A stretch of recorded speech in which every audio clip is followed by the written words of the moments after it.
When crypto's golden boy lost his entire empire overnight, instead of running away from the spotlight, he ran towards it, appearing in interview after interview. I'm deeply sorry about what happened. Look, I've had a bad month.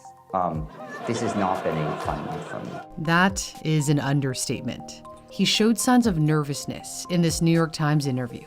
Perhaps the gravity of a scandal that could be bigger than Enron hit him.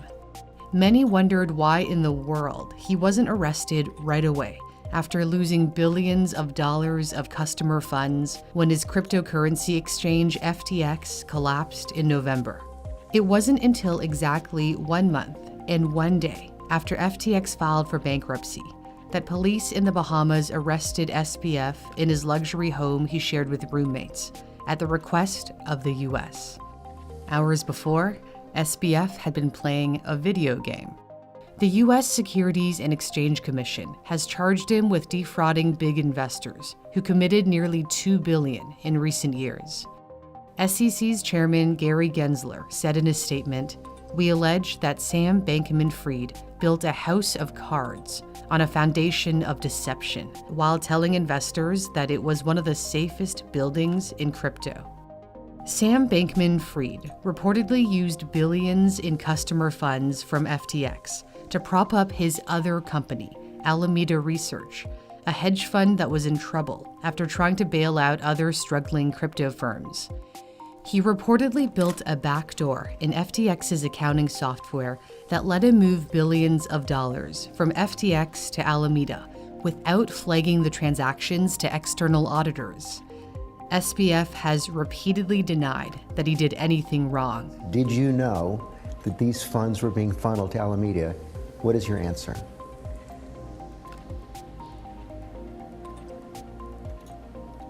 I did not know that there is any improper use of customer funds.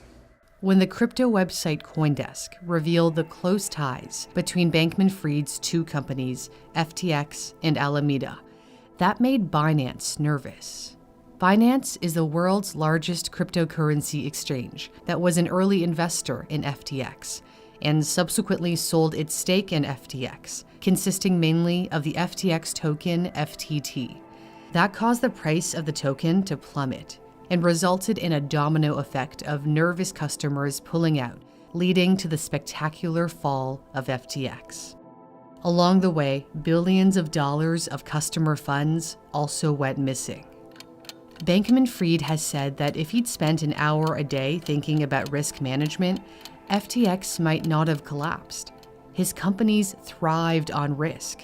Risk was baked into Alameda, whose CEO was his ex-girlfriend, Caroline Ellison, a 28-year-old Harry Potter-loving math whiz. I think being comfortable with risk is very important. I think we tend not to have things like stop losses. I think those aren't necessarily a great risk management tool. A stop loss is designed to limit the maximum loss of a trade by automatically selling an asset once it reaches a certain value. Not having a stop loss is incredibly risky. Yet, no one saw the signs of doom. SBF and his team had everyone fooled. He was called the next Warren Buffett.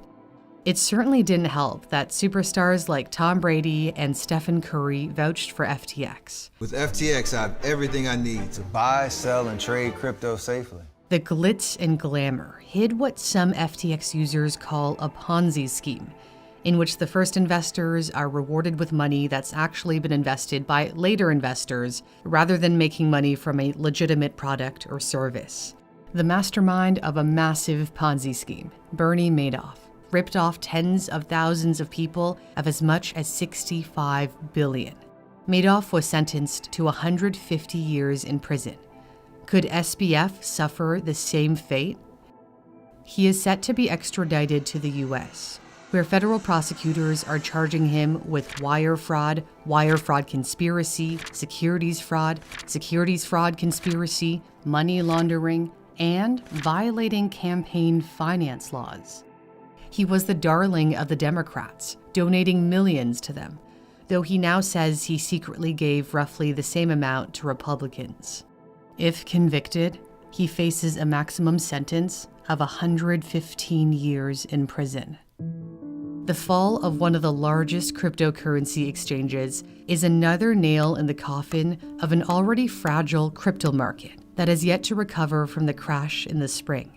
Can people trust crypto ever again? Is Binance safe? The U.S. Department of Justice has been investigating Binance since 2018, including its founder, Changpeng Zhao.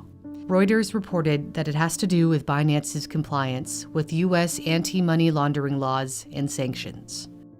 In order to make an informed decision about whether to invest in crypto, it's important to understand how it works.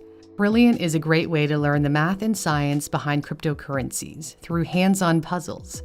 On Brilliant's website and app, you can learn the mechanics of maintaining and securing a cryptocurrency, and then you can decide for yourself if crypto is a fad. My viewers also love Brilliant's Computer Science Fundamentals course, where you can learn the fundamentals of computer science and no coding is required. Brilliant is great if you're studying or if you're already working and want to brush up on your math, science, and computer science skills. I personally use Brilliant to improve my critical thinking skills by going through their logic courses.